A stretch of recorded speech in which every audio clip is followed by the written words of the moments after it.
In continuation to our last class, we are now discussing the competitive part of Principles of Inheritance and Variation chapter. Blood group B will have alleles. Small I and small I, they produces O blood group. Capital IA and IA, they can produce the A blood group. IB and IB, it produces the B blood group. Capital IA and IB, it produces the AB blood group. So option C is correct. Let us observe here the genotype of the individual. If it is having a IA and IA, it produces the A blood group. IA and IB both together, they produces the AB blood group because of the codominance condition. And IA, if combined with the small I, because of the dominance condition, it produces only A blood group. IA and IB together again forming the AB blood group. And IB and IB with the small I can produce the B phenotype, and O blood group is going to be possible because of the small I. Next question. Mendel did not recognize the linkage phenomena in his experiments because there were many chromosomes to handle. Characters he studied were located on different chromosomes. He did not have powerful microscope. He studied only pure plants. Originally, while the Mendel is conducting the experimentations, he don't know the chromosomes are carrier of the genes, and he don't know about the linkage, etc. And even the gene concept also he not having any idea in that condition. But he proposed the laws of dominance, law of segregation, and law of independent assortment by doing the monohybrid and dihybrid crosses. So the chromosomes related to option is wrong here. Characters he studied were located on different chromosomes. Because of the genes location on different chromosomes, they may independently assort, or the gamete formation will be different. So because of that condition, the linkage and recombination phenomena might be happened, and he unable to recognize the linkage in that condition. So the option B is more suitable to the question. He did not have any powerful microscope. So during his time, there is no microscopes and discovery usages also. He studied only pure plants. Actually, the pure plants work he did, but these are not related to the linkage and recombination concept. So option D also wrong. Exchange of genetic material between chromatids of homologous chromosomes during meiosis is called. So it is a direct question. It is related to the crossing over. Let us see. Here the homologous pairs are located. We know that homologous chromosomes indicate similar in their size and shape, genes arrangement, etc. So these homologous pairs are going to be pair up, and they cross over during the meiosis. One condition we observed during the packaging stage of meiosis 1, there is a crossing over happens. Because of the crossing over and recombination, there is a formation of new combinants or recombinants. Next question. Identify capital A, B, C and D in this figure. Now, if we identify here the A figure, it is going to show that the removal of anthers is done with the help of a scissor. So removal of anther, it forms a female flower only. So A is a female flower. And from B flower to A flower, there is a transfer of pollen grains. So it is a cross pollination we can consider. So B is a male flower. And D, that phenomena we are calling removal of anthers, we are calling as an emasculation. Okay, and in the formation of gametes, and later they are randomly mixing and forming the seeds. These seeds later produce different plants. Now let us observe, option D is more suitable to our question. A is a female parent, B is a male parent, C is the transfer of pollen grains, that is a pollination, and D, removal of anthers, is called emasculation. In Mendelian dihybrid cross, how many individuals are homozygous dominant for both the genes in F2 generation? In dihybrid cross, in the F2 generation, totally 16 possibilities we observed. In that 16 possibilities, only R, capital Y is the only one combination is existing out of 16. So this is the only one combination is existing. So option A is correct here. In a monohybrid cross, 120 plants are obtained. The ratio of homozygous and heterozygous will be. So in a monohybrid cross, we have to observe how many homozygous and heterozygous plants are produced, and that ratio we have to identify. Let us observe here. This is a monohybrid cross. The parent's pure tall plant is crossed with the dwarf plant, and the next generation, F1 generation, is all tall plants only. When all these tall plants are self pollinated, they produce the F2 generation. So in the ratio of 1 is to 2 is to 1. Okay. Now let us observe, capital T is the homozygous tall. Out of 4 individual, only one is present, and small t is a dwarf individual, which is going to be again 1 by 4 only. But the heterozygous tall, capital T and small t, they are 2 out of 4 individuals. So the ratios we are going to get in this way. The total number of plants are 120. If you want to calculate the homozygous plants, then we have to sum the homozygous tall and homozygous dwarf also, and we'll get the 1 by 2. So 1 by 2 into 120, because total number of plants are 120. So we'll get the 60. Homozygous plants are 60. Then heterozygous plants, we are already knowing that half is the proportion. Half into 120 plants is equal to 60. So totally 60 is to 60 is the answer. So option B is correct here. Next question. How many different types of genetically different gametes will be produced by a heterozygous plant having the genotype with this? So we know that to calculate the number of gametes formed from the genotype, we have a formula, that is a 2 power n.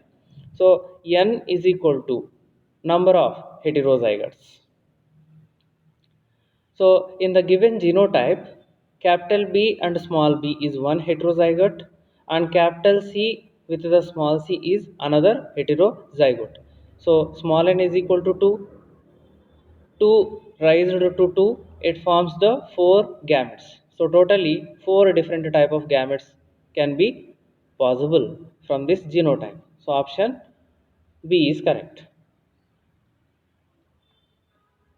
In a polygenic cross, that is shown with the genotypes, The phenotypic ratio of offspring is 1 is to 6 is to x and 20 x 6 is to 1. What is the value of x? Let us observe. A cross between two individuals which are heterozygous for three alleles, that is the capital A small a, capital B small b, capital C small c, will produce phenotypic ratio 1 is to 6 is to 15 is to 20, 15 again 6 and 1. So if you observe here, 1 is all dominant alleles. So out of all these alleles, if all dominant alleles are located, then that proportion is 1. Then sixth one. If the 6 individuals are produced, then they are containing at least one recessive allele in their genotype. Then out of 15 individuals, they are containing at least 2 recessive alleles in their genotype. And 20 individuals are having 3 recessive alleles in their genotype. In the same way, 15 is going to show the 4 recessive alleles, and 6 individuals again having the 5 recessive alleles, and 1 is going to have all recessive alleles in their genotype. So this can be predicted with the help of Punnett square. Let us observe that. So there are 8 different kind of gametes are possible. So 8 into 8, total 64 different combinations are possible. So this is the human skin color example we are studying under the polygenic inheritance. So the phenotypic ratio, if we calculate, we'll get the 1 is to 6 is to 15, 20 is to 15 is to 6 is to 1. So we can predict with the help of a bar diagram also. Right. Next one, identify the wrong statement. Human males have one sex chromosome much shorter than others. So in humans condition, that too in male condition, X and Y chromosomes are determining the sex. So X chromosome is somewhat larger when compared to the Y. So this statement is correct. In domesticated fowl, sex of progeny depends upon the type of sperm that fertilizes the egg. So in case of fowls, the fertilizing egg is going to determine the individual producing, but not the sperm, because the sperm is having both Z chromosomes. In case of fowls, the sex determination can be predicted with the help of ZW, ZZ chromosomes. So ZW chromosome is present in case of eggs, but not in the sperms. So option 2 is wrong here. In male grasshopper, 50% of the sperms have no sex chromosomes. So this is correct only in case of grasshoppers. The two, in male grasshoppers, XO type of sex are present chromosomes. So X chromosomes are going to be present in the 50% of the sperms, and no sex chromosome is present in the other sperms.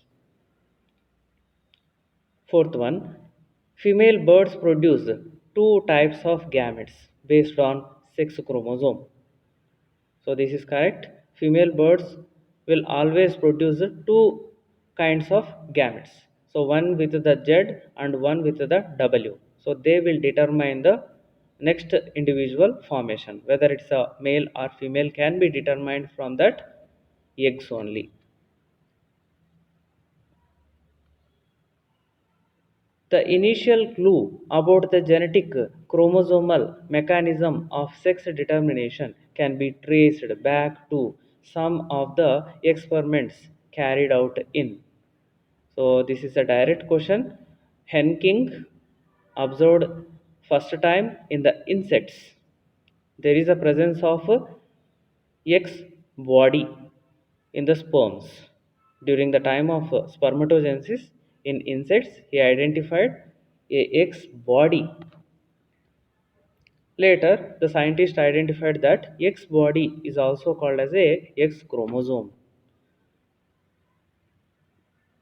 Match the column 1 and column 2 and choose the correct combination from the option given. XO type of sex determination can be observed in the grasshoppers, and it is also called male heterogamety. If the male sperms are producing with two type of chromosomes, that condition we are calling male heterogamety. XY type of sex determination is present in the Drosophila and human beings. Again, it is present as a male heterogamety. But ZW type of sex determination is present in the birds, and the birds females are producing two kind of eggs, one with the W and one with the Z. So that will determine whether the male have to form or female have to form. So here the female eggs are determining the next generation. That's why it is called female heterogamety. Option 3 is correct here. When a certain character is inherited only through female parent, it probably represents multiple plastid inheritance, cytoplasmic inheritance, incomplete dominance, Mendelian nuclear inheritance. So, the concept which we have to observe here is the cytoplasmic or extranuclear or maternal inheritance. It is a new concept which is not given in the textbook, but for the competitive it is very important. Cytoplasmic or extranuclear or maternal inheritance.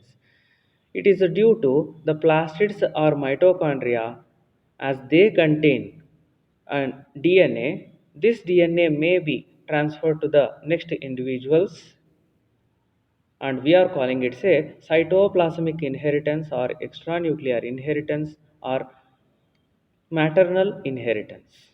So examples we can study in the sterile pollen, which is present in the limnia, shell coiling, and killer paramecium. So these are examples. Point mutation may occur due to gain of a segment of DNA, deletion of a segment of DNA, alteration in the DNA sequence, change in a single base pair of DNA. Generally, point mutation indicates a single base pair if it is changed in a DNA structure. Such a condition we are calling point mutation. Best example for that, sickle cell anemia. Let us observe. In case of normal human beings, the RBC is biconcave shaped and it usually formed from the DNA. The DNA sequence is having GAG. Okay, if the GAG is present as it is, then it will transcribe to mRNA GAG, and later it translated to amino acid glutamic acid. So, if the protein is formed with this sequence, then the RBC is normal and biconcave structure. It can transport the oxygen properly and the person is healthy. But in case of point mutation or sickle cell anemia condition, there is a change in the sequence. So instead of GAG, here it's a GTG. So A is converted to T, adenine is converted into thymine. So because of that condition, there is a change in the mRNA sequence, that is a GUG. And this mRNA later translated to produce valine instead of glutamic acid. So because of this small change in the sequence, though the RBC are producing, but they are going to show a sickle shaped body during the low oxygen tension condition, and the person is going to suffer with the anemia, loss of blood. So this we are calling as a sickle cell anemia. and this is happening due to the point mutation. So here the A is converted to T, we are calling it a point mutation. Mutations are induced mostly by visible radiations, beta rays, alpha rays, gamma rays. Usually, mutations are caused in the chromosomes and DNA by means of physical and chemical factors. We are calling them as a mutagens. The physical mutagens are ultraviolet radiations and gamma radiations, and the chemical mutagens also existing. They may cause changes in the DNA sequences, which is incorrect regarding pedigree analysis. It helps to understand whether the trait in the question is dominant or recessive. So with the help of a pedigree analysis, we can easily analyze whether the dominant or recessive gene is passing from one generation to another generation. So it is a correct statement. It confirms that the trait is linked to one of the autosome. So it is also correct. The autosome linked traits can be analyzed easily. It helps to trace the inheritance of specific trait. We can easily analyze if the trait, whether it is a damaged or normal one, if it is passing from one generation to another, we can easily analyze. Fourth statement, it confirms that DNA is the carrier of genetic information. There is no confirmation from the pedigree analysis that DNA is the carrier of the genetic information. So option 4 is incorrect. Let us observe here. In the pedigree analysis, the circle indicates a female and the square indicates a male.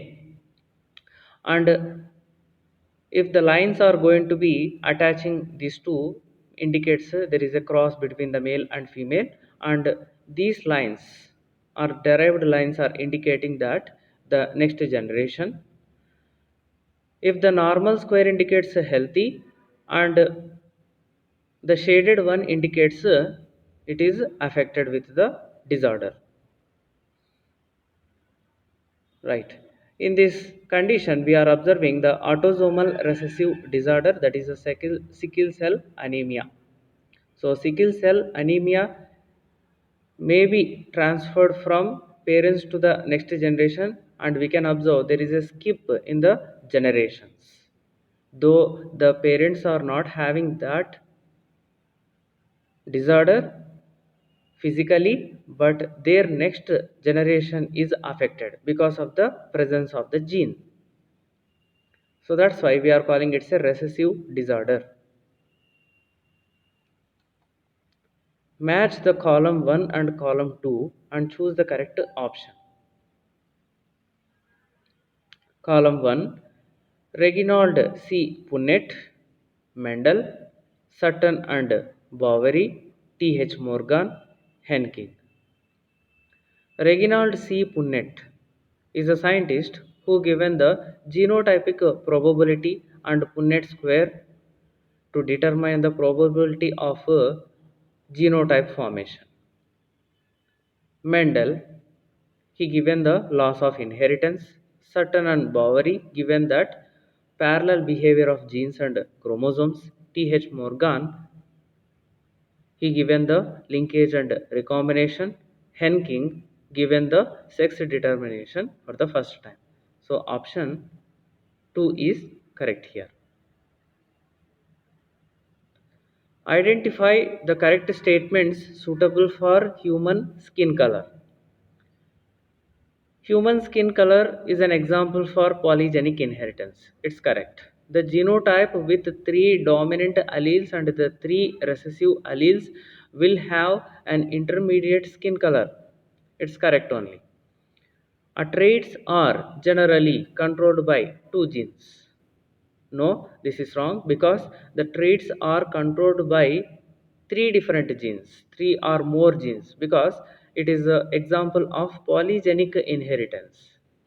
The alleles are located on different chromosomes. Yes, it's correct, because capital A, small a, capital B, small b, like all these alleles are located on different chromosomes.